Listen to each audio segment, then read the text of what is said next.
Alright, dominance ang ipinakita ng San Sebastian College Recoletos Golden Stag sa pagbabalik ng badminton sa NCAA Season 99. May unang balita si Bam Alegre. Sa muling pagbabalik ng sports na badminton para sa Season 99 ng NCAA, naghari ang San Sebastian College Recoletos na dinomina ang dalawang division ng Singles and Doubles Championship Round. Kita ang gutom ng Golden Stag sa kampyonato ng badminton na nahinto noong Season 95 dahil sa pandemya. Kaya walang duda na nasweep nila ang Women's Division kontra San Beda University. Sa doubles category, wagi sina Wishes Gacho at Luz Viminda Gaba.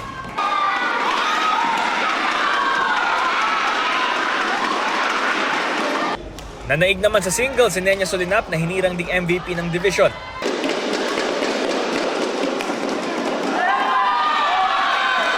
Tinalo rin ng Golden Stags ang Red Lions sa juniors category.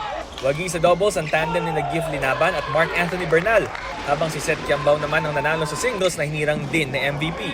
Kinapos man sa dalawang naunang division, pinatunayan pa rin ng San Beda na tinik sila sa kompetisyon dahil men's category naman ang kanilang pinagharian. Tinalo nila sa Game for Gold ang College of St. Benil. Wagi sa doubles sina RJ Philip Lazareto at Ramon Timothy Santos sa doubles. Sila rin ang MVP. Habang panalo naman si Mel David De Vera sa singles. Pinarangalan din ang mga estudyante at coach na nagpamalas ng husay at dedikasyon sa matagumpay na Season 99 sa badminton. Ito ang unang balita, Bam Alegre para sa GMA Integrated News. Mga kapuso, para laging una sa mga balita, bisitahin at mag-subscribe sa GMA Integrated News sa YouTube. Sa mga kapuso abroad, samahan niyo kami sa GMA Pinoy TV at sa www.gmanews.tv.